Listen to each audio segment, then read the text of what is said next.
बिस्मिल्लाहिर्रहमानिर्रहीम, अस्सलाम वालेकुम माय डियर व्यूअर्स। इस उम्मीद और दुआ के साथ कि एक बहुत खूबसूरत सी सुबह का आगाज हमारे साथ आपका हो चुका है एक्सप्रेसो के साथ। मैं हूं इमरान हसन और मैं हूं अरमिला हसन। वीकेंड के बाद हम जो फ्रेश होकर आते हैं एक्सप्रेसो में ताकि आपको भी फ्रेश कर सके सुबह सुबह ढेर सारी इन्फॉर्मेशन और बातों के साथ। इमरान, आपने कुछ प्रोडक्टिव किया इस वीकेंड पर? यार मैंने प्रोडक्टिव तो खैर क्या किया, ट्रैवल किया मैंने इस दफा। मैं थोड़ा सा एक्सप्लोर कर रहा था इस्लामाबाद और लाहौर के दरमियान के रास्तों को, लेकिन बहुत सारे लोगों ने, मैंने देखा चूंकि रबीउल अव्वल था ना तो लॉन्ग वीकेंड था, जुम्मा भी ऑफ था, फिर सैटरडे एंड संडे, तो लॉन्ग वीकेंड तो लोग गए हुए थे अपने नेटिव टाउन्स के अंदर। कल रश बड़ी थी और आज स्मोक बड़ी थी सुबह। आज सुबह आते हुए ऑफिस तो लिटरली लग रहा था फॉग है, स्मॉग है, कुछ समझ नहीं आ रहा था। लेकिन अभी से ये जो फैक्टर है हवा में ऐड होना शुरू हो गया, तो आपने केयरफुल होकर ड्राइव करने, क्योंकि सुबह के टाइम और इनफैक्ट शाम के टाइम ये स्मॉग ज्यादा होती है। बिल्कुल। और प्रोडक्टिविटी की बात करते हैं तो सुबह इमरान की प्रोडक्टिविटी का आलम नाज़रीन मैं आपको जरूर बताऊंगी। अभी हम सेट पे आए तो इमरान से पूछते हैं, आप आईब्रोज लिफ्ट कर सकती हैं एक आंख वाली? मतलब आपने This is an art because I've seen people doing this, मुझसे ये नहीं होता। सीरियस कि आप सुबह सुबह मुझसे क्या सवाल कर रहे थे? अच्छा, हम इससे पहले कि आगे बढ़े हम पोल बता देते हैं। आज का पोल हमारा पॉलिटिकल है, आपने हमें बताना है। इस वक्त आपको मालूम है कि हुकूमत और अपोजिशन के दरमियान एक जंग जारी है, सियासी जंग जारी है। तो पोल हमारा ये है कि क्या आपको लगता है कि हुकूमत को अपोजिशन को छोड़कर अपनी परफॉर्मेंस पर तवज्जो देनी चाहिए और अपोजिशन वाला जो बयानिया है, अपोजिशन मुखालिफ बयानिया, उसको तर्क करना चाहिए? आपके सामने हमारा नंबर भी लिखा हुआ है 0320141638 हमारा व्हाट्सएप नंबर है। और इस पोल के रिजल्ट्स के लिए मैं बहुत एक्साइटेड हूँ, क्योंकि आम रूटीन में जब हम लोगों से बात करते हैं तो उनकी मिली जुली राय होती है, तो इस हवाले से भी हम आपको आगाह करेंगे। लेकिन अभी हम आपको बताएंगे आज की हेडलाइंस। गिलगित बल्तिस्तान के अवाम का दरीना ख्वाब पूरा होने लगा। वजीर आजम का गिलगित बल्तिस्तान को अबूरी सूबाई स्टेटस देने का ऐलान। सियासी तल्खियां उरूज पर, हुकूमत और ओपोजिशन की बयानबाजी गद्दारी के इल्जामात तक पहुंच गई। हुकूमत के लिए एक और मुश्किल, जमात इस्लामी ने महंगाई और गुर्बत के खिलाफ तहरीक शुरू कर दी। कोरोना की अलार्मिंग सूरत हाल, 3 माह बाद मुल्क में पहली मर्तबा यौमिया केसेस 1000 से तजावुज कर गए। फर्जंदान इस्लाम के लिए बड़ी खबर, उम्रे के तीसरे मरहले का आगाज। रोजाना 20,000 ज़ायरीन और 60,000 अफराद बाजमात नमाज अदा कर सकेंगे। सेगमेंट निकले तेरी तलाश में मुस्तनसर हुसैन तारड़ साहब से होगी बात उनकी किताब केटू कहानी पर। सबसे पहले हम आगाज करते हैं और जानते हैं मौसम की सूरत हाल। पाकिस्तान के कुछ बड़े शहरों में मौसम का अहवाल देख लेते हैं और सबसे पहले हम बात कर लेते हैं लाहौर के हवाले से, जो कि इसके बारे में बात करना इसलिए भी जरूरी है क्योंकि हम इस वक्त लाहौर में मौजूद हैं। जनाब, maximum temperature 29 degree centigrade, 29 degree centigrade, जबकि कम से कम दर्जा हरारत 13 डिग्री सेंटीग्रेड रिकॉर्ड किया गया। रोशनियों का शहर कराची, पाकिस्तान का सबसे बड़ा शहर, 33 डिग्री सेंटीग्रेड ज्यादा से ज्यादा और 19 डिग्री सेंटीग्रेड कम से कम दर्जा हरारत रिकॉर्ड किया गया। इसके साथ साथ बहावलपुर की बात की जाए तो मैक्सिमम टेम्परेचर जो है वो 31 और जबकि मिनिमम 16 रहने वाला है। और गिलगित बल्तिस्तान की बात की जाए तो जो मिनिमम टेम्परेचर है वो है -12 और मैक्सिमम है -2। सो ये है आज के मौसम की जो अच्छा, ये जो गिलगित के मौसम की आपने बात की, सियासी मौसम बड़ा गर्म है। बिलावल भुट्टो गिलगित में थे, इमरान खान साहब गिलगित में गए, पाकिस्तान मुस्लिम लीग नवाज भी कैंपेन कर रही है। हम बड़ी खबर में बात करते हैं। हाँ, देखते हैं आज की बड़ी खबर।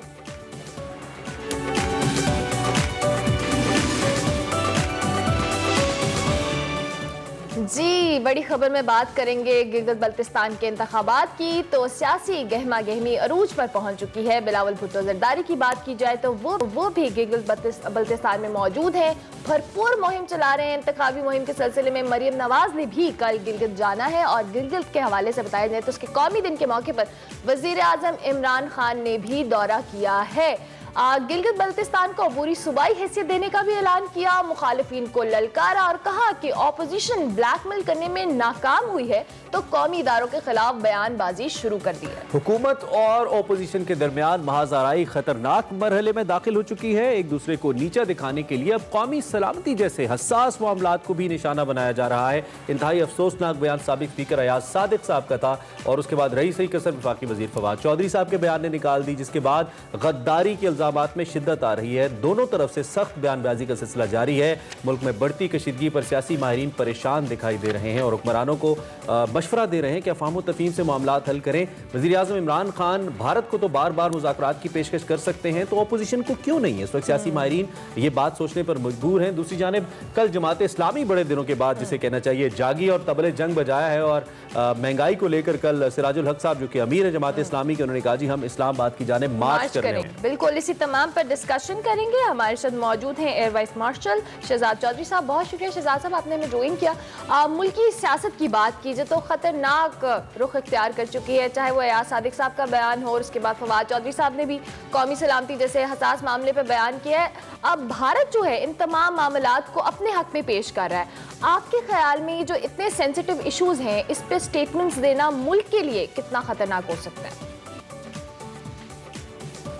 हाँ, एक तो हमारे जो लेजिस्लेटर्स हैं, जो हमारे पार्लियामेंटेरियंस हैं, उनको जो भी वो अपना बयान देना चाहते हैं या बयान देते हैं तो अल्फाज के चुनाव में बहुत एहतियात की जरूरत होती है। जैसे कि फवाद चौधरी साहब ने एक गलती से एक बात की, वो बात कुछ और कहना चाहते थे, वो पुलवामा के बाद के मामलात की बात करना चाहते थे, लेकिन उनकी जुबान पे पुलवामा की वजह से ये गलत मैसेज गया और भारतीय मीडिया और भारतीय गवर्नमेंट जो है उसने उस वाले हिस्से को चुना जो कि उनकी करेक्शन से पहले का था। करेक्शन करके उन्होंने बाद में उसको वाज़ेह किया, लेकिन जाहिर है कि एक दुश्मन मुल्क जब अपना प्रोपेगेंडा करेगा तो वो सिर्फ उसको इस्तेमाल करेगा जो उसके काम की चीज़ है।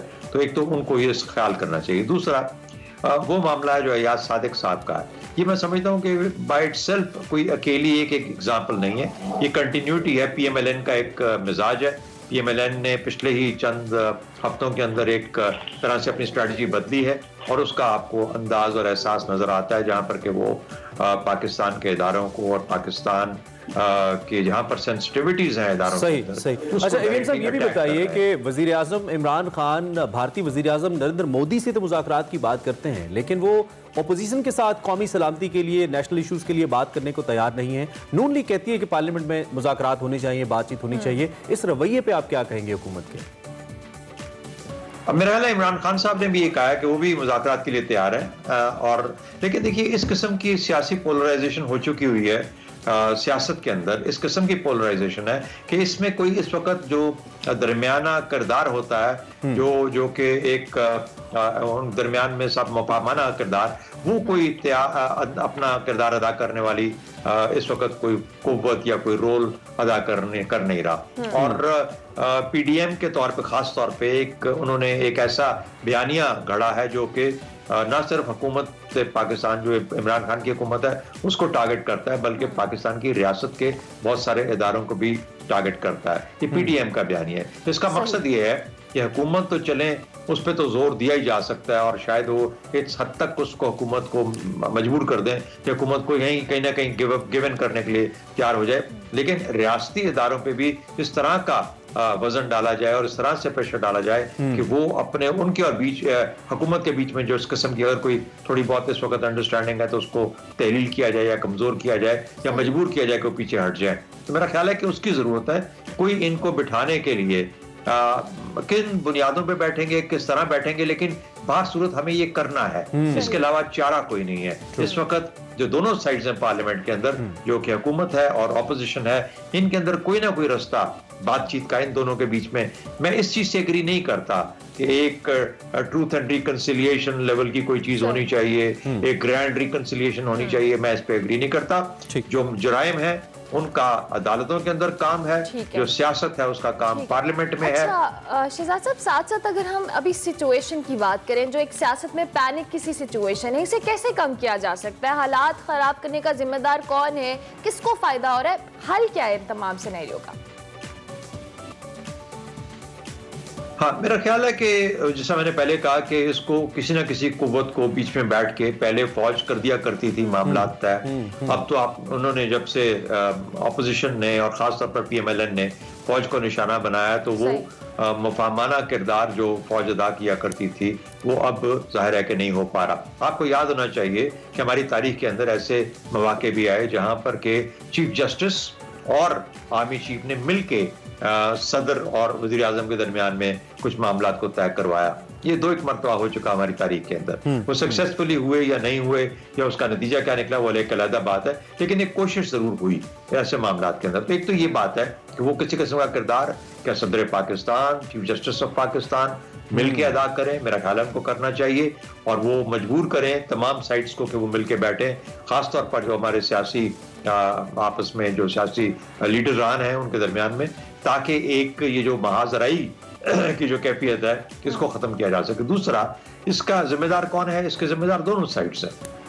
हुकूमत ने वो काम नहीं किए जो उनको करने चाहिए थे, और ऑपोजिशन ने हुकूमत की कमजोरी से फायदा उठाते हुए उस उठान पे ले गया है अपने बयानिए को कि वहां पर गालिबन अब वापसी का रास्ता बहुत मुश्किल आता है। बंद गली में पाकिस्तान की सियासत चली गई है, और इसको हल करने के लिए जाहिर है कि किसी ना किसी को रोल बाहर से अदा करना पड़ेगा। रोल बाहर से अदा करना पड़ेगा। This is a very important point. खैर, इसमें डिटेल्स भी बात करेंगे।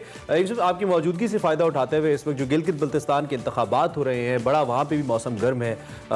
इमरान खान साहब ने विजिट किया और उन्होंने अबूरी सूबा बनाने का ऐलान किया गिलगित बल्तिस्तान को। क्या इस हुकूमती फैसले से जो GB के अवाम के हवाले से हम कहते हैं कि एहसास महरूमी है उनका, या इनका एक देरीना मुतालिबा है, आपको लगता है कि उसका वो ख्वाब पूरा हो सकेगा अवाम का वहाँ पे?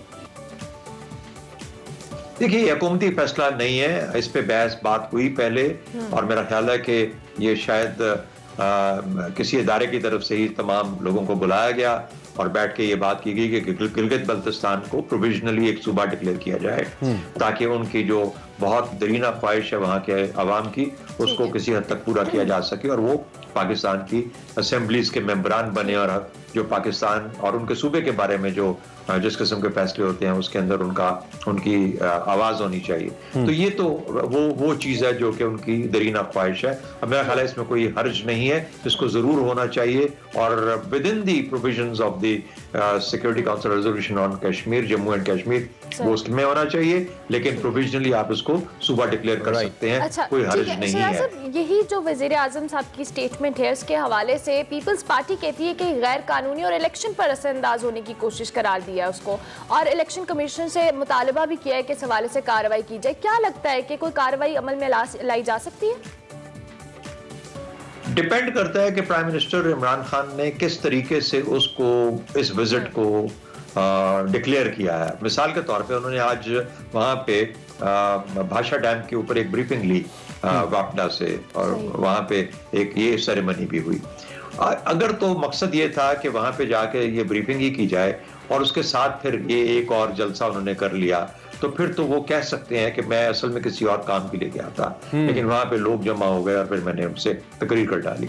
ये बात अपना नैरेटिव बिल्ड करने की बात है, लेकिन कानूनी तौर पर जो बात है वो सही है, और ये बिल्कुल वाज़ेह इसके ऊपर हिदायत हैं इलेक्शन कमीशन की भी हैं और कोर्ट्स की भी हैं कि कोई प्राइम मिनिस्टर या वजीर जो इस वक्त बैठा होता है वो जहाँ पर इलेक्शंस होने हो, लोकल इलेक्शन, वहाँ पे जाके उसके अंदर कैंपेन का हिस्सा नहीं बन सकता। मेरा ख्याल है कि इस बुनियाद पे पाकिस्तान पीपल्स पार्टी ने जो नुक्ता उठाया है, गालिबन इलेक्शन कमीशन उसको अगर सुनेगा तो मेरा ख्याल है उसको सस्टेन करेगा। ये वाकई में, और शायद एक छोटी सी उनके खिलाफ प्राइम मिनिस्टर इमरान खान साहब को एक छोटी सी वो कर दी जाए सरजनिश के आप आइंदा ऐसी चीज़। राइट, AVM साहब, thank you very much for joining us early in the morning. बहुत शुक्रिया, आपने एनालिसिस अपना हमारे सामने रखा। अनफॉर्चुनेटली ये हर इलेक्शन में ऐसा हो ही जाता है, सियासी शख्सियात कर लेती हैं जिसकी हुकूमत होती है। खैर, आपने जाना इस वक्त क्या सूरत हाल है सियासत के अंदर, आगे बढ़ना है हमें एक ब्रेक लेनी है, ब्रेक के बाद हम आगे बढ़ेंगे। मिलते हैं एक ब्रेक के बाद, आप देखते रहिए एक्सप्रेस। पहली मरतबा 1000 से जायद कोरोना वायरस के मरीज सामने आए हैं। वफाकी वजीर अली जैदी समेत नून लीगी रहनुमा डॉक्टर मुसद्दिक और जवाद अहमद भी कोरोना मुतासरीन में शामिल हैं। वायरस से मजीद 17 अफराद जाँ बहक हो चुके हैं, जबकि 648 मरीजों की हालत तशवीशनाक बताई जा रही है। हुकूमत की जानिब से बाजार और मार्केटें रात 10 बजे और तफरीही मकामात शाम 6 बजे बंद करने का ऐलान किया गया है। SOPs की खिलाफ वर्जी पर हुकूमत कार्रवाई तो कर रही है, लेकिन आवाम है कि मानने के लिए तैयार नहीं। इमरान, बात की जाए कोरोना वायरस को बिल्कुल सीरियसली नहीं लिया जा रहा है। SOPs के हवाले से बात की जाए तो वो भी खातिर में नहीं रखा जा रहा, मास्क का इस्तेमाल नहीं करा, तो लिहाजा अब आप कोरोना वायरस को सीरियसली लें। इसकी दूसरी लहर आ चुकी है, आपने एहतियात करनी है। बिल्कुल, और इसी सारी सूरत हाल पे बात करने के लिए मुआविन खुसूसी बराए सेहत वज़ीर आज़म के डॉक्टर फैसल सुल्तान हमारे साथ मौजूद हैं। उनसे ज़रा बात करते हैं। एक तो NCOC के डिसीजंस के हवाले से भी उनसे पूछ लेते हैं, और फ्यूचरिस्टिक अप्रोच क्या हमारी कोरोना की सेकंड वेव को लेकर, ये भी डॉक्टर साहब से ही पूछे। डॉक्टर साहब, thank you very much for joining us early in the morning and good morning. सबसे पहले तो हमें ये बताइए कि जो सेकंड वेव की हम बात कर रहे हैं ये कितनी खतरनाक है as compare to first wave, और इसके लिए हमने क्या प्रिकॉशंस अब तक ले लिए हैं ऑन नेशनल लेवल? ये कितनी खतरनाक साबित होती है ये तो वक्त बताएगा, लेकिन हमने जो इकदाम करने हैं वो इस सोच से करने हैं और इस तैयारी से करने हैं कि ये बिल्कुल खतरनाक है और हो सकती है, और पहले जितनी ही खतरनाक हो सकती है। अब इस सूरत हाल में कोई भी तरीका ये कहने के लिए या ये किसी तरह से इस कंफर्ट में जाने के लिए कि ये कुछ नहीं होगा या ये अब बिल्कुल हल्की है, ऐसी बात नहीं।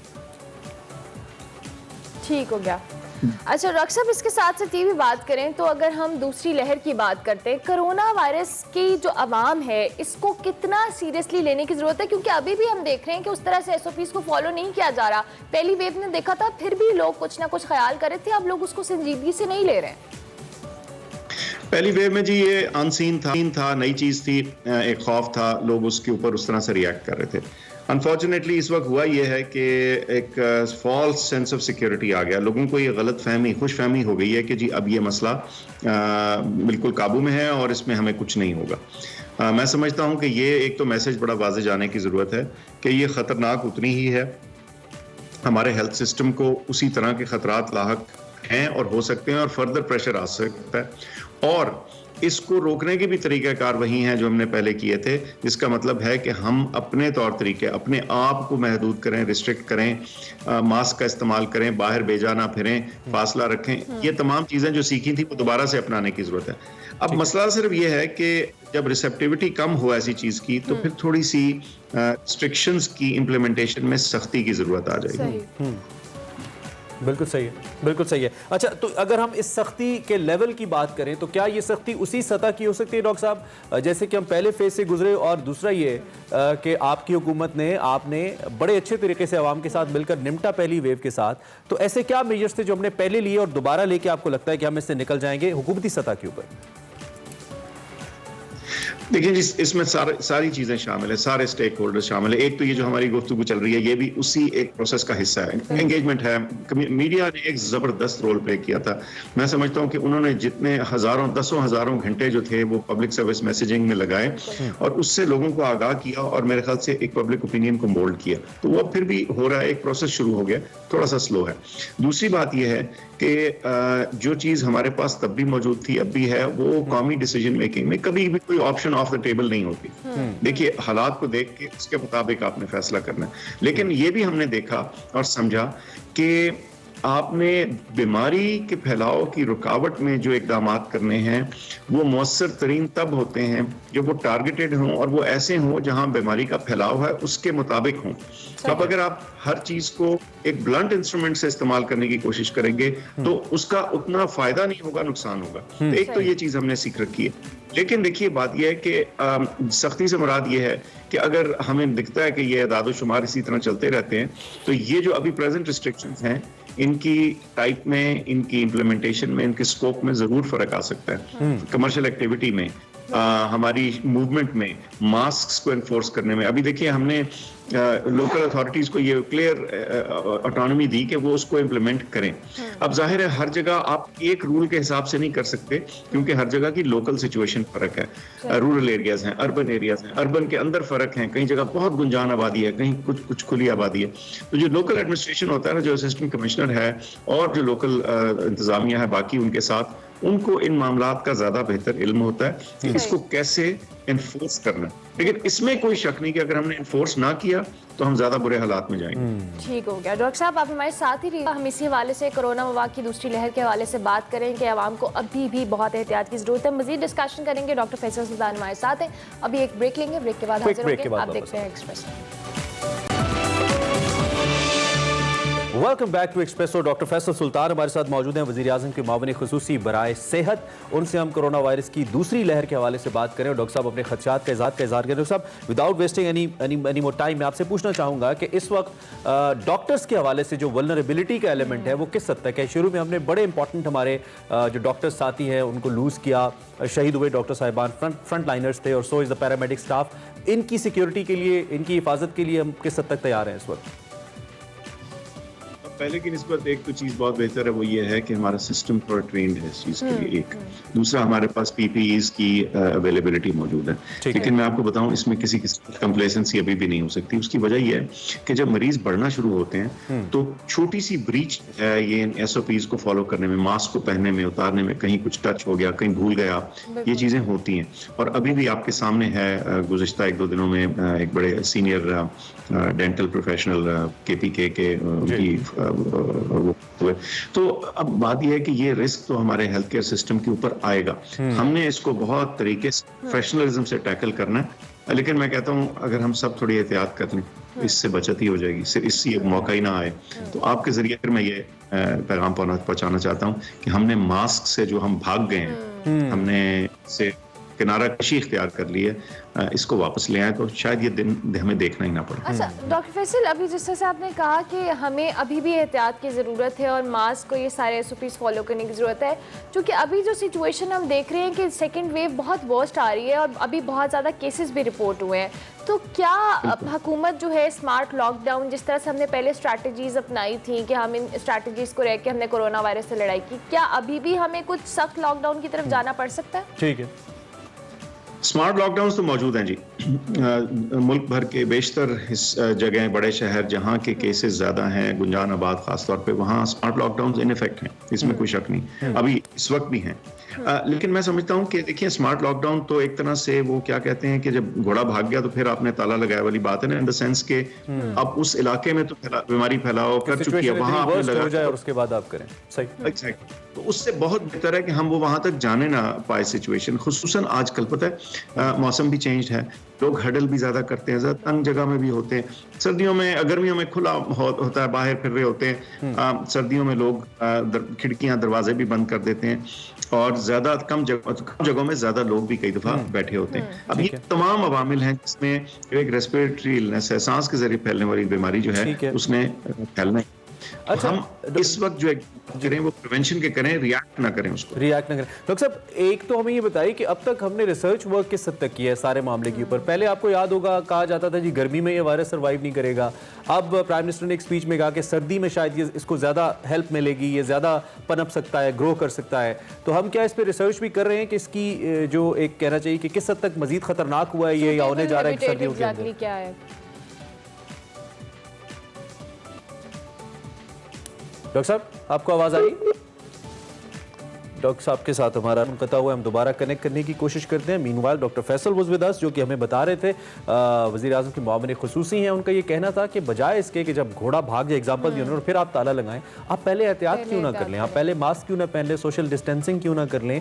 और बड़ी मशहूर शख्सियात को, जैसे कि हमने आपको बताया, अली ज़ैदी साहब federal minister for ports and shipping, doctor Mossadegh हो गए, जवाद अहमद द सिंगर, उनको भी कोरोना वायरस कोविड पॉजिटिव हुआ है और इस वक्त डॉक्टर फैसल से रब्ता हमारा दोबारा कायम हुआ है। डॉक्टर साहब, मैं आपसे पूछ ही रहा था, इस वक्त जो सूरत हाल बिल्ड हो रही है इसको लेकर, एक तो बल्कि पॉइंट ढुकता और मेरे माइंड में आ गया, बच्चों के स्कूल्स के हवाले से भी काइंडली हमें बता दीजिए, क्या उसको भी हम देख रहे हैं, बच्चों के स्कूल्स दोबारा बंद होंगे? अच्छा, कनेक्शन कट गया था, मैं बात मुकम्मल कर लूं। एक तो ये कि जहां तक मौसम का ताल्लुक है, ये सारे अवामिल हैं जो थोड़ा बहुत असरअंदाज होते हैं या हो सकते हैं एक बीमारी ऐसी के ऊपर जो कि सांस के जरिए फैलती है। वायरस में भी चेंजेस थोड़े बहुत आ सकते हैं, लेकिन ऐसा कोई मेजर चेंज नहीं है जिसके ऊपर हम कहें कि हाँ नहीं, अब तो ये वायरस कमजोर हो गया, अब हम जो मर्जी करते फिरें। ऐसा बिल्कुल नहीं है।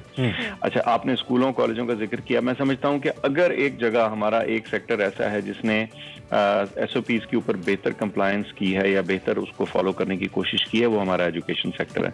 वहाँ इसको थोड़ा हम फर्दर स्ट्रेस कर दें तो हम कम से कम अपने तालीमी निज़ाम के अंदर जो इंटरप्शन है, जैसे इतनी बड़ी इंटरप्शन आई, उससे बच सकते हैं। लेकिन बहरहाल जैसे मैंने आपसे कहा, तमाम ऑप्शंस को एवेलुएट किया जाएगा हर हफ्ते, हर रोज। राइट। डॉक्टर साहब, thank you very much for your presence. कोशिश का दोबारा भी हमें वक्त देते रहिए ताकि आपसे बात होती रही इस हवाले से। अब हमने एक ब्रेक लेनी है, ब्रेक के बाद दोबारा वापस आते हैं। Welcome back to espresso once again. और अब क्या है हमारे पास? अब है हमारे पास हमारा फेवरेट सेगमेंट निकले तेरी तलाश में, जिसमें बात होगी मुस्तनसर सेंतार साहब से उनकी K2 कहानी के हवाले से। मैं तो बहुत एक्साइटेड हूँ और हमें इस सेगमेंट का बहुत अच्छा फीडबैक आता है, तो हम भी लेकिन इसके साथ हमारा पोल भी तो चल रहा है। ओह यस, हमारा पोल भी है, तो पोल के रिजल्ट्स हम आपको शो के एंड में बताएंगे। हमारा व्हाट्सएप नंबर आपकी टीवी स्क्रीन पर है, आपने उस पर अपनी राय से आगाह वोट करना है। दीजिए और बताइए कि आप समझते हैं कि गवर्नमेंट को ओपोजिशन के बजाय अपनी परफॉर्मेंस पे फोकस करना चाहिए या नहीं। हाँ या ना में जवाब दीजिएगा। और अब हम बढ़ते हैं नन अदर देन आपका फेवरेट और हमारा भी निकले तेरी तलाश में।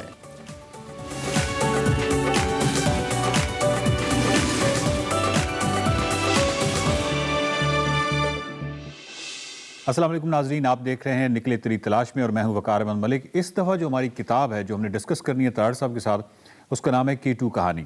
K2 कहानी का जो सफ़रनामा है, तार साहब के तमाम सफ़रनामों में उसको एक मुमताज़ मकाम हासिल है और K2 पहाड़ जो है उसको भी मुमताज़ मकाम हासिल है। जितनी भी दुनिया में बुलंद तरीन चोटियाँ हैं, दुनिया में बुलंद तरीन चोटियाँ जो हैं जिनकी बुलंदी 8000 मीटर से ऊपर है, उनकी तादाद 14 है और K2 उनमें से एक है। और K2 दुनिया की दूसरी बुलंद तरीन चोटी है।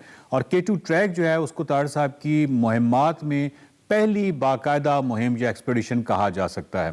तो इस हवाले से ये बहुत ही अहम किताब है जो हमने तार साहब के साथ डिस्कस करनी है। लेकिन किताब को डिस्कस करने से पहले मैं तार साहब से एक सवाल थोड़ा सा K2 कहानी से हट के पूछना चाहूँगा कि सर, जो हमारा ये सिलसिला जारी है, आपकी किताबों के हवाले से हम डिस्कशन करते हैं, आपके सफ़रनामों के हवाले से हम आपसे डिस्कशन करते हैं, ये प्रोग्राम के हवाले आपकी अपनी फीडबैक क्या है? आपको कैसा लग रहा है ये सारा प्रोग्राम? क्योंकि अपनी नौइयत से बिल्कुल हट के है, डिफरेंट है, एक बिल्कुल मुनफरिद तजर्बा है, तो ये तजर्बा आपको कैसा लगा? मैं शुक्रिया अदा करना चाहता हूँ आपका भी और एक्सप्रेस का भी, क्योंकि आपने मुझसे वो सारे सफ़र जो मैं कर चुका था दोबारा करवाए। मैं हमेशा ये कहता हूँ कि सफ़रनामा निगार इस लिहाज से बहुत ही खुश नसीब होता है कि अगर एक सफ़र जो है 7 रोज़ का है और जब वो लिखने बैठता है तो 6 महीने लिखता रहता है, तो गोया वो 6 महीने सफ़र में रहता। गारे हिरा में एक रात जो मैंने गुजारी वो 8 महीने मैंने गुजारी, क्योंकि मैं 8 माह तक वो किताब लिखता रहा। तो इसी दौर ये जो आपने रिवाइवल किया है मेरी पुरानी यादों का, पुराने चेहरों का, पुराने मनाज़र का, और मैं तो सिर्फ बातें करता हूँ, सजाते आप हैं, उसमें मुख्तलिफ जो एडिटिंग भी होती है, सारी प्रोडक्शन भी होती है। तो असल वो चीज़ जो है वो मैं इंजॉय करता हूँ। थोड़ा सा नॉस्टैल्जिक भी हो जाता हूँ, उदास भी हो जाता हूँ, लेकिन ये है कि एक ख़ास सा खुशी मुझे हासिल होती है उन तमाम सफ़रों को फिर से सफ़र करते हुए। सर, K2 कहानी जो है उसकी तकरीबी रूनुमाई 28,000 फुट या उससे भी बुलंद हुई और ये अपनी नौइयत का बिल्कुल एक मुनफरिद वाक़या था कि पाकिस्तान में किसी किताब की तकरीबी रूनुमाई एक जहाज़ के ऊपर हो रही है और वो जहाज़ जो है वो K2 के गिर्द चक्कर लगा रहा है। ये आइडिया किसका था? ये आपका आइडिया था या किसी और का आइडिया था? ये मतलब ये कैसे हुआ? ये बुनियादी तौर पे तारिक अनवार थे PIA में। अच्छा। तो वो भी पढ़ने लिखने के शौकीन थे, मुझे चाहने वाले थे।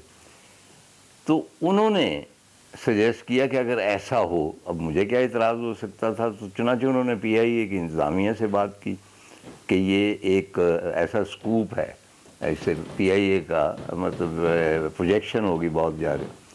तो उनको कन्विंस कर लिया। चुनांचे एक स्पेशल जो होती है ना सफारी फ़्लाइट, वो स्पेशली अरेंज की गई इस इनाग्रेशन के लिए। अच्छा। और उसमें बहुत सारे लोकल भी जो जर्नलिस्ट थे और 4-5 कम अज़ कम इंटरनेशनल टीम्स, मुझे ग्रीक और जर्मन अब तक याद हैं, वो भी शामिल थे। मेरी बेगम भी गई। चुनांचे ये सफारी जब गई है और वो पूरा सफ़र जो मैंने किया था उसके ऊपर ही वो जहाज़ जा रहा था, तो जब K2 की चोटी नज़दीक आई है, ठीक है, तो मैं उसमें था कॉकपिट में।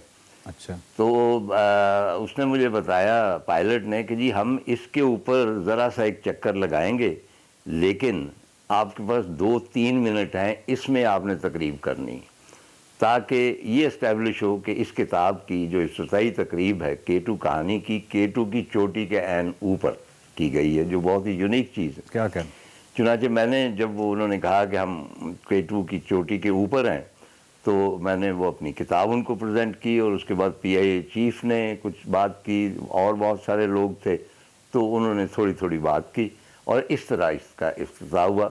अच्छा सर, केटू कहानी की किताब जो है उसके साथ कई मुनफरिद चीज़ें जुड़ी हुई हैं। पिछले दिनों मैं एक फेसबुक पे देख रहा था, एक बोर्ड लगा है अस्कोले से आगे जो आखिरी गांव है जहां से केटू ट्रैक स्टार्ट होता है, तो वहां पे एक बोर्ड किसी ने लगाया है जिसके ऊपर लिखा हुआ है कि इस जहाँ में सिर्फ वो जाते हैं जिनके दिमागों में फतूर होता है और आंखों में वहशत होती है। मुस्तनसर हुसैन तारण, वो बोर्ड अभी भी लगा हुआ है। मेरा सवाल ये है कि क्या आप उस बोर्ड से वाकिफ़ हैं कि वहाँ पे किस तरह का बोर्ड लगा हुआ है, और दूसरा ये कि केटू के हवाले से ये फतूर, अगर आप इसको फतूर कह रहे हैं तो आपके दिमाग में ये फतूर कैसे आया कि केटू ट्रैक करना है? मैंने बताया ना कि शुमाल के लोग मुझसे बहुत मोहब्बत करते हैं, बेजा मोहब्बत करते हैं, और पढ़ने वाले भी करते हैं।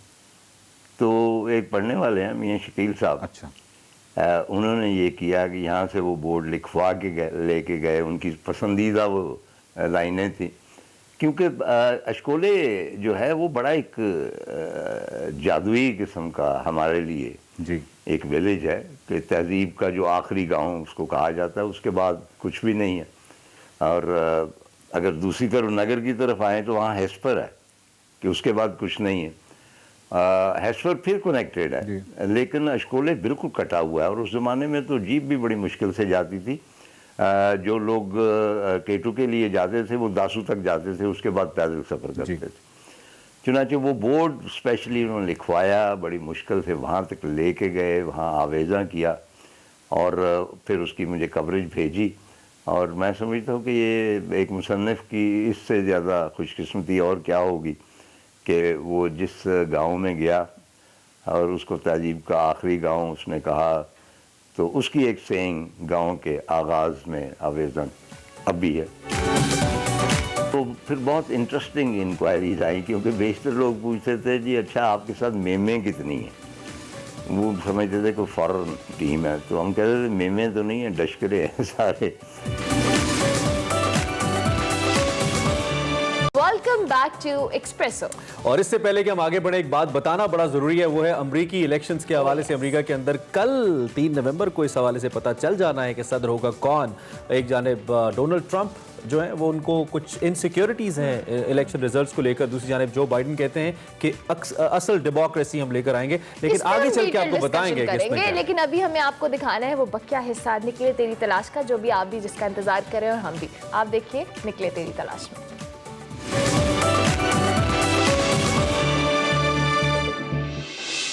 अच्छा सर, केटू कहानी जो है इसके हवाले से बहुत सारी मुनफरिद कहानियाँ हमारे सामने नज़र आती हैं और बहुत सारी मुनफरिद चीज़ें हमारे सामने नज़र आती हैं जब हमें ये मालूम होता है कि केटू एक्सपीडिशन यानी केटू मुहिम पर जाने से पहले आपने अखबार में एक इश्तहार दिया, और वो इश्तहार ये था कि ज़रूरत बराए डॉक्टर, एक ऐसे डॉक्टर की ज़रूरत है जो आपके साथ एक्सपीडिशन भी जा सके, और उसको एक्सपीडिशन जो है या जो मुहिम है उसके अरकान को इसको पे नहीं करेंगे, वो केटू ट्रैक देख लेगा, और आपका ये फ़ायदा होगा कि यकीन आपको एक डॉक्टर की उस एक्सपीडिशन पे ज़रूरत होती है। ये इश्तहार वाला क्या मामला था, क्या कहानी थी, आपको कौन से डॉक्टर मिले, उनको उन डॉक्टर का थोड़ा सा तारुफ करा दीजिए, और ये इश्तहार की थोड़ी सी कहानी बता दीजिए जो आपने अखबार में दिया था। एक्चुअली बात यह वकार कि ये पहली मेरी बाकायदा एक मुहिम थी। उससे पेशतर मैं फेरी मेडोज जा चुका था, ट्रैकिंग तो कर चुका था, देवसाई जा चुका था, बहुत सी जगह जा चुका था, लेकिन जो एक जिसको एक्सपीडिशन कहते हैं ना, उसका पहला तजर्बा था। तो हमें कुछ ज़्यादा पता नहीं था, तो मालूम हुआ कि एक डॉक्टर भी होना चाहिए साथ। तो आमिर हमारे दोस्त हैं, हम उनको आमिर केटू कहते हैं, उन्होंने इश्तिहार दिया अखबार में कि जी केटू के बेस कैंप तक एक एक्सपीडिशन जा रही है और हमें एक डॉक्टर की ज़रूरत। अच्छा। तो फिर बहुत इंटरेस्टिंग इंक्वायरीज आई, क्योंकि बेशतर लोग पूछते थे जी अच्छा आपके साथ मेमें कितनी हैं। वो समझते थे कोई फॉरेन टीम है, तो हम कहते थे मेमें तो नहीं है, डशकरे हैं सारे, तो कोई माइल नहीं होता। सही। तो फाइनली डॉक्टर उमर नियाजी, बहुत हैंडसम, गोरे चिट्टे, बड़े कदावर शख्सियत, डायलिसिस का क्लिनिक है उनका, वो आए मेरे पास। अच्छा। तो उन्होंने कहा जी ये आपका इश्तिहार मैंने पढ़ा है। मैंने कहा जी ठीक है, मैं आपसे कुछ गुफ्तगू करना चाहता हूँ ताकि आई शुड फाइंड आउट कि what sort of person you are. उसने कहा नहीं आपने नहीं करनी, अच्छा, इंटरव्यू मैंने आपका करना। तो उन्होंने मुझसे कुछ तफसील पूछी और उसके बाद एक अजीबो-गरीब सवाल पूछा। अच्छा। वो पता नहीं केटू कहानी में मैंने लिखा या नहीं। कहने के तार साहब क्या आपने कभी खुदकुशी के बारे में सोचा? लिखा है आपने? लिखा है। अच्छा। अब मैंने गौर किया और मैंने कहा कि हाँ मेरा ख्याल है कम से कम 2 मरतबा। कहने लगा आप बहुत अच्छे इंसान। मैं उसी इंसान को ज़हनी तौर पे बालिग समझता हूँ जिसने कभी ना कभी इस ज़िंदगी की जो है बेमानवियत उससे उकता कर ख़ुदकुशी का सोचा हो। चुनांचे वो हमें ज्वाइन करके एज ए डॉक्टर रास्ते में भी लोगों के इलाज करते गए, वहाँ पे इलाज की नौबत नहीं आई। अलबत्ता कोई अमेरिकन ख़वातीन थे, उनको हल्का सा बुखार था तो डॉक्टर साहब ने बहुत बगौर उनका मुतालिया किया और उनको दवाइयाँ दी। तार साहब, जब मैं आपके सफ़रनामे यानी 90s में पढ़ता था तो उस वक्त एक चीज़ थी जिसको मैं बहुत कोट करता था और वो आप ने खुद K2 कहानी में भी लिखी है कि जब आप मॉर्निंग ट्रांसमिशन करते थे, आप एक हॉस्टल में मुकीम थे और हॉस्टल से वहाँ पे जाते थे, तो ये वो वक्त होता था जब स्कर्दू का जहाज़ जा रहा होता था। ये तकरीबन वो टाइम होता था। तो कई दफ़ा आप उसको हाथ हिलाते थे, कई दफ़ा उससे बातें करते थे जहाज़ से। और आपने ये भी लिखा है कि कुछ ब्यूरोक्रेट्स जो आपको हमेशा मॉर्निंग वॉक में आपको सलाम करते थे, तो आपकी इन हरकतों के बाद उन्होंने आपको सलाम करना भी छोड़ दिया था। तो इसके बारे में थोड़ा सा बताइएगा। बस आप जानते हैं कि थोड़ा सा तो फतूर है ना दिमाग में इन चीज़ों का।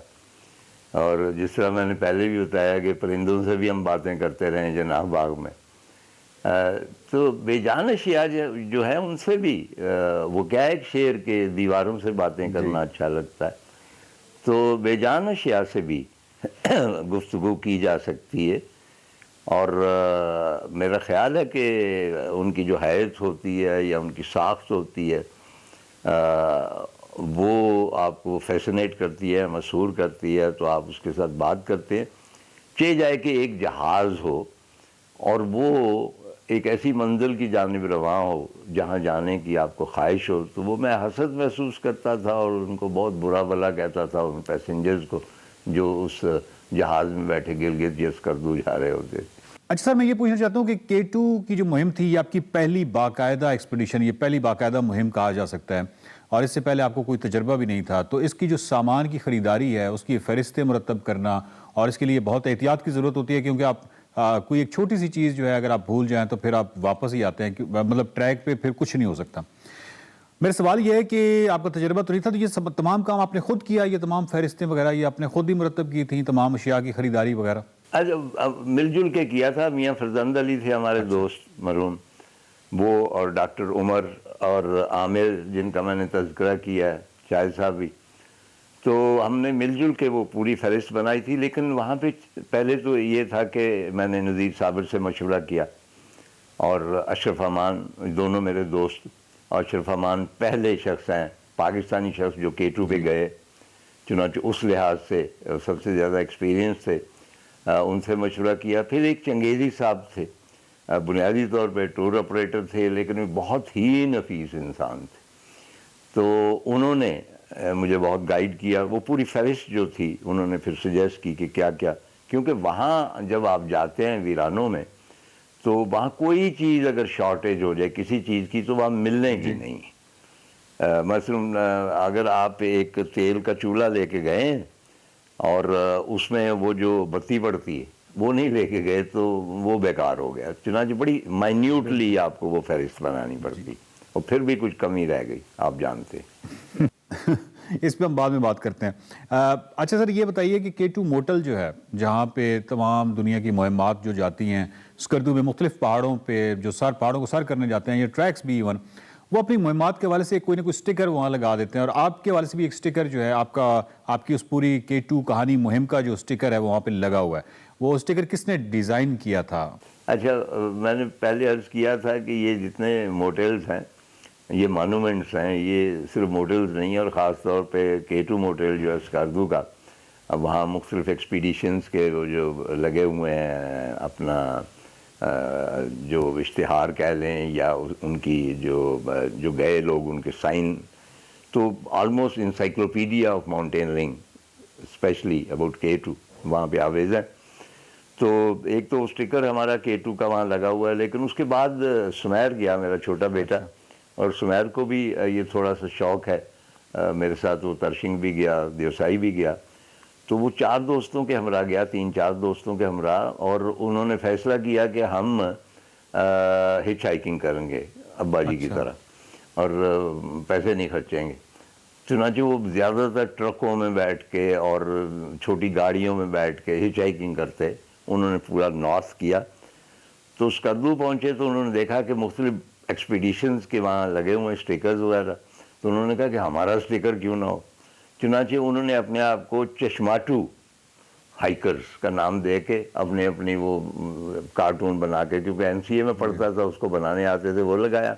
और उसके साथ ही जो हमारा पुराना उसके ऊपर K2 की लगा हुआ था, स्टिकर लगा हुआ था, उसको रीडिज़ाइन करके वहाँ पे लगाया। तो सुमेर का डिज़ाइन करता। अच्छा, आपके बहुत सारे सफ़रनामों में अंडों का जिक्र जो है वो बड़ा मिलता है और आप उसका जिक्र जो है वो बड़ी वारफ्तगी और बड़ी मोहब्बत से करते हैं।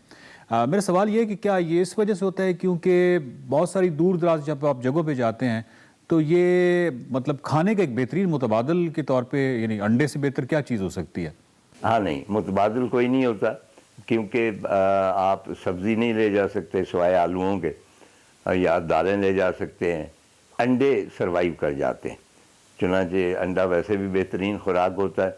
और मैं आपको बताता हूँ कि हाइट पे, यानी कि 15-16 हज़ार फुट की हाइट पे जब अंडा तला जा रहा होता है तो उसकी जो खुशबू होती है वो पागल कर देने वाली होती है। सर, K2 कहानी में एक चैप्टर है पोर्टर्स बकरा खाएगा, और वहाँ पे बेसिकली एक इख्तलाफी मामला है जहाँ पे पोर्टर्स जो हैं उनके लिए एक अलग बकरा आपको लेके देना है, और आप उसमें ये पूछते हैं कि क्या वो बकरा हम भी खा सकते हैं। तो उन्होंने कहा नहीं, ये आप नहीं खाएंगे, ये सिर्फ पोर्टर खाएगा, और आप अपना बकरा खाना चाहते हैं तो अपना बकरा आप अलहदा लेंगे। पोर्टर्स के साथ डील जो है वो भी तो एक बहुत बड़ी पेचीदा किस्म की साइंस है, और इस साइंस से वाकफियत में आपको कितना अरसा लगा? हाँ, ये एक्चुअली, और आप उसमें ये पूछते हैं कि क्या वो बकरा हम भी खा सकते हैं। तो उन्होंने कहा नहीं, ये आप नहीं खाएंगे, ये सिर्फ पोर्टर खाएगा, और आप अपना बकरा खाना चाहते हैं तो अपना बकरा आप अलहदा लेंगे। पोर्टर्स के साथ डील जो है वो भी तो एक बहुत बड़ी पेचीदा किस्म की साइंस है, और इस साइंस से वाकफियत में आपको कितना अरसा लगा? हाँ, ये एक्चुअली मुझे तो इसका तजर्बा नहीं था, लेकिन बाद में आहिस्ता आहिस्ता हो गया। जो नॉर्थ के पोर्टर्स हैं वो बुनियादी तौर पे बहुत शरीफ और बहुत किसी हद तक डरपोक भी हैं। आपको हैरत होगी कि जो नॉर्दर्न एरिया के पोर्टर हैं, ख़ास तौर पे इधर बल्ती वगैरह जो हैं, वो खून से बहुत डरते। यानी अगर कहीं वो ब्लड देखे तो उससे वो अब दुनिया की जो मतलब ख़तरनाक तरीन जगह पे चले जाएंगे, लेकिन ब्लड सम और ज़्यादा उनके शायद वो बुद्धिस्ट पास्ट है या कोई रिवायतें हैं या को जो उनकी माइथोलॉजी है जिन्नों भूतों वाली, उसमें कोई ऐसा मसला है, तो खून से बहुत डरते हैं। तो उनको डील करने का एक तरीका होता है। नॉर्मली जब सब कुछ तय पा जाता है तो पहली मंजिल पे जाके वो कहते हैं कि जी हमने आगे नहीं जाना, क्योंकि हमें ये चीज़ें चाहिए। तो वो निगोशिएशंस होती, और उनको मैं एक्सपेक्ट कर रहा होता कि ये निगोशिएशन होंगी, और उसके बाद थोड़ा सा गिव एंड टेक कर लेते हैं, जो बहुत ज़्यादा नहीं होता, उनके लिए बहुत होता है। और उसके बाद वो सारी मुहिम में वो हंसी खुशी आपके साथ चलते, गाने गाते हैं। स्कर्दू से आप जब जीप पे रवाना हुए तो आपने जो स्टे किया वो थुंगल में किया, स्कोले में नहीं कर सके क्योंकि वहाँ पे रोड ख़राब थी। तो स्कोले के बजाय थुंगल में कैंपिंग साइट कैसी रही? क्योंकि आपने बड़ी मोहब्बत और बड़ी ज़बरदस्त मंजर कशी है K2 कहानी में, थुंगल के गुलाबी खेत। तो थुंगल में आपका क़याम कैसा रहा था? पहला तजुर्बा था थुंगल में, और फूल भी खिले हुए थे, और हमें कुछ, क्योंकि अननोन में जो भी अननोन कैंपिंग साइट होती है, चाहे वो कितनी प्लेन होती है, उसका अपना एक जादू होता है, उसकी अजनबियत का। चुनांचे थुंगल को हमने बहुत इन्जॉय किया। बाद में जब मैं स्नो लेक की जानिब गया तो शकोले में भी कैंप किया, लेकिन जितना लुत्फ थुंगल में आया वहाँ नहीं आया। आपने कर्नल मुबशिर के हवाले से, जो आपके भाई हैं, उनके हवाले से लिखा है कि वो जिस एक्सपीडिशन पे गए तो वहाँ पे उन्होंने ब्राल्डो गॉर्ज का जिक्र किया है, जो कि थुंगल से पहले आता है और इंतहाई ख़तरनाक जगह है, डेथ ड्रॉप है। बहुत सारे पोर्टर्स, बहुत सारे लोग जो हैं वो ब्राल्डो रिवर की नज़र हो गए। आपकी खुशकिस्मती है कि आप जब इस मुहिम पे गए तो उस वक्त तक रोड बन चुकी थी और कम से कम आपको उस डेथ ड्रॉप या ब्राल्डो गॉर्ज का सामना नहीं करना पड़ा। हाँ, वो एक्चुअली ये था कि पहले लोग ये दासू से जाते थे, आगे सड़क नहीं थी जी, और वहाँ दरिया ब्राल्डो जो बहुत डेप्थ में जाता था और बहुत तंग एक मतलब है कि आप समझ लें कि चट्टानों में से गुजरता था। तो उनके ऊपर उन्होंने एक बहुत बड़े दरख्त, जो गेली उसको कहते हैं ना, जो शतीर है, वो रखा हुआ था, पुल नहीं था। अब आप इमेजिन करें कि एक इतनी सी चौड़ाई है, उसके ऊपर से आपने गुजरना है और बहुत गहराई में, और बराल्डो जब गरजता है तो आपका दिल बहल जाता है, कोई शेर भी इस तरह नहीं गरजता। तो उसकी जो गरज आ रही होती है और वो खौफ जो होता है, तो वो होता ये था कि हर साल कोई एक आध बंदा, कोई पोर्टर वहाँ से गिर जाता। लेकिन जब वहाँ पे ये फैसला हुआ उन ज़मानों में कि इसके ऊपर एक ब्रिज बनाया जाए, तो इसकी सबसे ज़्यादा मुखालफत जो है माउंटेनियर्स ने की और हाइकर्स ने की। उन्होंने कहा जी कि हम जाते ही इसलिए हैं कि वहाँ ख़तरा है और एक्साइटमेंट है। ये गेली ब्रिज अगर आपने पक्का ब्रिज बना दिया तो उससे गुजरना तो मतलब कोई बात नहीं। ज़िंदगी वो होती है जिसका हिसाब रहे, और सफ़र की ज़िंदगी का हिसाब रहता है। फाड़ियाँ दा रब गाड़ी। अब फाड़ी से मुराद है कि जो बिल्कुल बेवकूफ़ से लोग होते हैं ना, तो उनकी जो गाड़ी है, बैलगाड़ी है, वो रब चलाता है। तो हम ऐसे ट्रैकर थे या माउंटेनियर थे, हम तो फाड़ी थे बिल्कुल। आप उस लड़की के हुस्न की तारीफ़ करते हैं और बड़े खूबसूरत जुमले आपने बोले, और वो लड़की जो थी वो बिल्कुल भी हसीन नहीं थी, आपने ये भी लिखा है। अब बात करेंगे अमेरिकन इलेक्शंस की। अमेरिका में इंतखाबी सरगर्मियां उरूज पर हैं। एक रोज बाद फैसला होगा कि अमेरिका का नया सदर कौन होगा। जो बाइडेन नए सदर होंगे या डोनाल्ड ट्रंप ही दोबारा सदर मुंतखब होंगे। वैसे तो पोल्स और सर्वे की बात की जाए तो जो बाइडेन अमेरिका के अगले सदर होंगे। 2016 में भी हमने कुछ इस तरह की सूरत हाल देखी जब हिलरी क्लिंटन अमेरिकी सदर की मजबूत उम्मीदवार थी, मगर पोल्स और सर्वे तब गलत साबित हुए और डोनाल्ड ट्रंप जो है अमेरिका के सदर मुंतखब हुए। इसमें एक बात इंपॉर्टेंट है कि पिछली दफा हिलरी लेकिन जो इलेक्टोरल प्रोसेस था उसके जरिए, जो कॉलेज था इलेक्टोरल ये कहना चाहिए, उसके जरिए जो मुंतखब हुए थे वो डोनाल्ड ट्रंप हुए थे। ठीक हो गया। इसके साथ साथ जी बात करें अमेरिका में क्या सिचुएशन है और किसके कामयाब होने के ज्यादा चांस है, बात करते हैं। और इसके साथ हमारे साथ मौजूद होंगी अनीला अली जो कि माहिर है बैनुल-अक़वामी अमूर की। Thank you so much Anila for joining us. बिल्कुल, हम अनीला से बात कर लेते हैं और उनसे पूछ लेते हैं इस वक्त। एक तो ये जो इल्जामात का सिलसिला लगना शुरू हो गया है, अनीला वेलकम करते हुए आपसे बल्कि सवाल ही सामने रख देता हूँ कि इल्जामात का सिलसिला जो शुरू हो गया है, जो बाइडेन कहते हैं कि हमने की जमहूरियत लेके आनी है यूनाइटेड स्टेट्स के अंदर, दूसरी जाने डोनाल्ड ट्रंप कहते हैं कि अगर थोड़ा सा भी डिले हुआ इलेक्शन रिजल्ट्स के अंदर तो ये तारीखी धांधली होगी और मुझसे बेहतर कोई सदर है नहीं, अमेरिकी शुक्र करें कि मैं सदर हूं। उन्होंने कहा ये सिचुएशन ओवरऑल क्या है इस वक्त, आप क्या देख रही हैं? जी, आपने बिल्कुल सही कहा। Thank you for having me. First of all ये मैं कहना चाहूंगी कि प्रेसिडेंट ट्रंप का ये लास्ट जो स्ट्रैटेजी है, जो कि वोट को डीलेजिटिमाइज करना और ये कह दे कि ये फ्रॉडुलेंट होंगे, तो ये जो हमारे इंडिपेंडेंस जिन पे हम काउंट कर रहे हैं कि वो जाके वोट करेंगे, और ये जो आप सारी रैलीज देख रहे हैं, जो प्रेसिडेंट ओबामा भी लगे हुए हैं, फ्लोरिडा जा रहे हैं, सारे स्टेट्स जो बैटल ग्राउंड स्टेट्स कहते हैं, जहां पर वोटर टर्नआउट से डिसाइड होता है कि वोट का कौन प्रेसिडेंट होगा, तो वहां जाके वो यही कह रहे हैं कि एक तरफ आप ये देख लें, आदमी जो फियर लोगों के अंदर डाल रहा है कि डॉक्टर, हमारे प्रेसिडेंट ट्रंप ने तो डॉक्टर्स को भी, वो तो हमारे सुपर हीरोज हैं, उनको भी उन्होंने मिसट्रस्ट उनके अंदर डाल दिया अमेरिकन में। और ये बिल्कुल भूल गए हैं कि इस वक्त एक अमेरिकन के माइंड पे ये है कि कल मैं अलाइव होऊंगा कि नहीं होऊंगा, कल मुझे मेरा जॉब वापस आएगा। तो ये चीजें जो इम्पोर्टेंट हैं जिसको वो यूज कर सकते थे, president Trump used all that. एक जो नंबर्स अभी इकोनॉमी के आए, उन्होंने कोई ऐसी चीज पॉजिटिव पॉलिसी उसको किया, उन्होंने बाइडेन को, लोगों को, वोट को, डेमोक्रेटिक प्रोसेस को, इन सारी चीजें जो अमेरिकन के लिए बहुत इंपॉर्टेंट है, दुनिया के लिए इम्पोर्टेंट है, अमेरिका लीडर है और उन्होंने डीलेजिटिमाइज करना शुरू कर दिया। अच्छा अनीला, साथ साथ अगर हम करें सर्वेज की, तो सर्वेज तो मुख्तलिफ तरह की कह लें कि अब जिस तरह से लास्ट ईयर हमने पिछले इंतखाबात में बल्कि देखा था कि हिलरी को ज़्यादा वो उस तरह सर्वेज में इंपॉर्टेंस दी गई थी। अभी की जो सिचुएशन है बाइडेन है, क्या लग रहा है कि इलेक्शन चूंकि कल है और कल रिजल्ट, क्या सिचुएशन हमें कुछ ट्विस्ट होती नजर आएगी? जी, जैसे कि आप अभी कह रहे थे इलेक्ट्रल वोट्स, तो वही दोनों पार्टीज की यही स्ट्रैटेजी है कि हम पेंसिल्वेनिया जीते हैं। पेंसिल्वेनिया में 20 इलेक्ट्रल वोट्स हैं। उसके अलावा फ्लोरिडा तो इन्फेमस है, वहां पर आपने चैड का सुना होगा, हैंगिंग चैड्स का प्रॉब्लम हो गया था। तो ये जो लास्ट डिच एफर्ट है कि इंडिपेंडेंस जाके वोट करें, वो ही डिसाइडिंग फैक्टर होंगे। और ये जो इलेक्टोरल कॉलेज के वोट्स हैं पेंसिल्वेनिया में 20, उसके लिए जो बाइडेन भी लगे हुए हैं और ट्रंप भी लगे हुए हैं, तो वो डिसाइडिंग फैक्टर है, गेटिंग आउट द वोट। और वो स्पेशल जैसी पीपल ऑफ कलर, वो ट्रेडिशनली अफ्रीकन अमेरिकन नहीं वोट करते हैं, बट ओबामा के लिए उन्होंने डेफिनेटली हिलरी के टाइम पे भी जाके उन्होंने वोट दिया। एंथुजियाज्म जरा कम हो गया था, 2008 में ज्यादा था एंथुजियाज्म, 2016 में हिलरी के लिए, मैं खुद डेलीगेट की हिलरी के लिए, बहुत कम एंथुजियाज्म हो गया था। क्यों?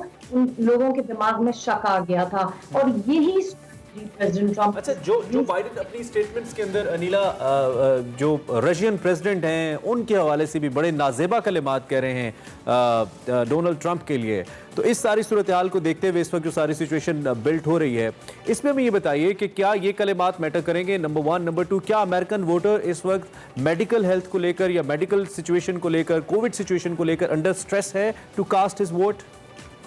ये आपने बहुत जरूरी बात की है। देखिए, अमेरिकन इस वक्त दो चीजों से डरे हुए हैं। एक तो कि कोरोना उनको हिट करेगा। अभी आपने सुना होगा संडे में जो कल था, मोस्ट नंबर ऑफ केसेस उन स्टेट्स में रजिस्टर हुए हैं जहां पर ये रैलीज हो रही हैं। प्रेसिडेंट ट्रंप तो जा रहे हैं Michigan, north Carolina, Florida, Georgia, और वो जहां जहां जा रहे हैं वहां स्पाइक हो गई है। तो अमेरिकन एंशियस हैं, मेरे जैसे अमेरिकन तो बहुत ज्यादा एंशियस हैं कि कल क्या होगा, हमारी स्टेटस दुनिया में अमेरिकन की को कैसे देखेंगे। ये देखेंगे कि हम भी, हमारे बैलेट बॉक्स उसकी सैंक्टिटी वायलेट हो गई है या हमारी डेमोक्रेसी खत्म हो चुकी है। तो लोग बहुत वरीड हैं इस वक्त, बहुत एंजाइटी और अंडर स्ट्रेस बहुत ज्यादा है वोटर। इसके साथ अगर मुस्लिम कम्युनिटी की बात करें, बड़ी तादाद में मौजूद है और ये इलेक्शन जो है उनके लिए भी जरूर ज़ाहिर है बहुत इंपॉर्टेंट होंगे। क्या लगता है कि किस तरह की हम सिचुएशन देख सकते हैं कि इंतखाबात के रिजल्ट से कितनी अहमियत है, कितना फ़ायदा हो सकता है मुस्लिम कम्युनिटी को? देखिए, मैं सिल्वर लाइनिंग हमेशा ढूंढती हूँ, I am a positive thinker. तो मुझे ये लगा कि क्योंकि प्रेसिडेंट ट्रंप ने इतनी एंटी मुस्लिम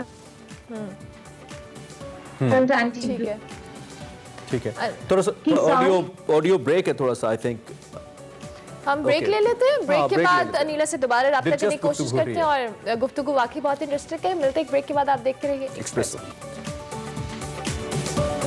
से हम उनसे बात करें, गर्मा गर्म खबरें जो आ रही हैं इस वक्त। एक तो आपको ये भी बताएं हम सब देखने वालों को कि वहाँ पे भी इस वक्त जो वोटर्स हैं दोनों तरफ से, चाहे वो डेमोक्रेटिक पार्टी को सपोर्ट कर रहे हैं या रिपब्लिकन को सपोर्ट कर रहे हैं, लड़ाइयाँ हो रही हैं वोटिंग डे के ऊपर। और वोटिंग के बीच में 8 करोड़ अमरीकी तकरीबन वोट डाल चुके हैं, 15 करोड़ तक चांसेस हैं कि वोट डालेंगे। अनिला साहिबा, ये जो इस वक्त लड़ाइयाँ चल रही हैं वोटर्स को लेकर, ये इसकी बुनियादी वजह क्या है और इसका इम्पैक्ट क्या आ रहा है ओवरऑल जो टर्नआउट है इलेक्शन का? देखिए, बहुत फियर और एंजाइटी फैला हुआ है दोनों तरफ से। डेमोक्रेट्स ये सोच रहे हैं कि अगर मार्जिन ऑफ विक्ट्री ज्यादा नहीं हुआ तो लड़ाइयां शुरू हो जाएंगी दोनों साइड से। They are both gearing up. जो एक्सट्रीम राइट है और जो एक्सट्रीम लेफ्ट है, वो ये भी सुनने में आया है कि वो आर्म कर रहे हैं अपने आप को। उन्होंने बहुत सारे स्टेट्स में गन सेल्स बंद कर दिए हैं, गन की जो दुकानें हैं वो बंद कर दी हैं इसी फेयर से। और दूसरी बात जो कि बड़ी ट्रबलसम है फॉर अमेरिकन, कि जो दुकानें हैं उनके शटर्स उन्होंने क्लोज कर दिए हैं और पूरे बोर्ड अप। जी, तो ये ऑब्वियसली जब कोई देखेगा तो उसके दिल में और एंजाइटी होगी, जैसे कि ऑलरेडी एंजाइटी नहीं है कोरोना की कि how will the economy get back. अच्छा अनिला, एक क्विक सा एनालिसिस, क्या लगता है कौन इलेक्शन जीतने वाला है? आपको क्या लगता है? द ट्रूथ इज कि इस वक्त टॉस अप है। एवरीथिंग डिपेंड्स ऑन पेंसिल्वेनिया के 9% अनडिसाइडेड हैं और अगर उन्हें फुल फोर्स में जाके वोट नहीं दिया बाइडेन को प्राइमरीली, तो ये हो सकता है कि ट्रंप ही जीत सकते हैं। और बहुत कम मार्जिन हुआ तो आपको पता है कि अच्छा क्विकली अनिला ये भी बता दीजिए, पाकिस्तान जैसे ममालिक में या बड़े सगीर में जो इलेक्शंस होते हैं, एशिया में इनफैक्ट बड़ा इंपॉर्टेंट होता है कि वोटर को घर से निकाला जाए और पार्टीज की कोशिश होती है कि टर्न आउट मैक्सिमम किया जाए। इसके लिए अमेरिकन जो पार्टीज है उनकी क्या स्ट्रेटजी है? क्या वोटर खुद ही आता है या हमारे पाकिस्तान की तरफ फैसिलिटेट किया जाता है वोटर को ताकि वो बाहर निकले वोट करे? देखिए, वहाँ वॉलंटियरिज्म बहुत ज्यादा है। पाकिस्तान में भी आई थिंक काफी एक्टिविज्म इंक्रीज हो गया है। वहां पर एक्टिविज्म डिपेंड्स ऑन हाउ जो कैंडिडेट है वो आपको एक्साइट करता है कि नहीं करता है। हिलरी के जमाने में कोई एक्साइट नहीं हुआ और बहुत कम टर्न आउट हुआ जितना हम एक्सपेक्ट कर रहे थे। हालांकि वो पॉपुलर वोट से जीत गई थी, लेकिन जो ओबामा के लिए एंथुजियाज्म था वो तो लैक कर रहा है। इसी तरह लोगों को निकालना सीनियर्स को अनिला, जब हम आपसे बात करें तो साथ साथ हम अपने व्यूअर्स को जरा ट्रम्प साहब की कुछ मूव्स भी दिखा रहे हैं जो अपनी इलेक्शन कैंपेन के बीच में उन्होंने किया। वैसे आई थिंक मुझे याद है ओबामा जो थे कुछ ऐसे, ये भी कुछ काउंट होता है। so अनिला, जो डांस मूव्स होती है इससे भी अमेरिकन जो अवाम इंस्पायर होते हैं, we can have a chilling kind of prime minister. Biden ने अभी, आपको पता है वो लेडी गागा बहुत बड़ी सिंगर हैं जिनसे प्रेसिडेंट भी है, उनको वो लेके जा रहे हैं Pennsylvania and it will get out the vote. Because जब तक आपके दिल में एक्साइटमेंट नहीं होगा, म्यूजिक तो बहुत मेरे एक्साइट ख्याल से ऐसा प्रेसिडेंट अमेरिकन भी एक्साइटेड होते हैं, मेरे ख्याल से इसीलिए स्ट्रैटेजी ट्रम्प भी अपनाते हैं। Thank you so much Anila for joining us, और बहुत अच्छा आपने एनालिसिस दिया। अभी हम उम्मीद करते हैं कि जीते। हाँ, डिस्कस करते रहेंगे। कल का दिन बड़ा इंपॉर्टेंट है और वही बात है कि मैक्सिमम लोगों को पुल करना है जो बाइडेन है कि वो वोट करे। Pennsylvania is the important state जो कि रोल प्ले करेगी रिजल्ट को डिटर्मिन करने में। खैर, हम तो आपको बताते रहेंगे, let's see what comes out. लेकिन ओवरऑल ट्रम्प की रेटिंग मुझे कुछ खास जाती तौर पे अच्छी नहीं लगती है। ये तो अभी बताएगा। अभी हमें ब्रेक लेनी है जी, ब्रेक के बाद हाजिर होंगे और उसके बाद फिर डिस्कशन। वैसे आज पाकिस्तान समेत दुनिया भर में सहाफियों के तहफ्फुज़ का आलमी दिन भी है। अच्छा, वो बताना है, ब्रेक के बाद बताना है। ब्रेक के बाद बता दें। चलिए ठीक है। खुशामदीद प्रोग्राम के आखिरी हिस्से में आपको, जैसे कि ब्रेक पे जाने से पहले हमने बात की थी, आज पाकिस्तान समेत दुनिया भर में सहाफ़ियों के तहफ़्फ़ुज़ का आलमी दिन मनाया जा रहा है।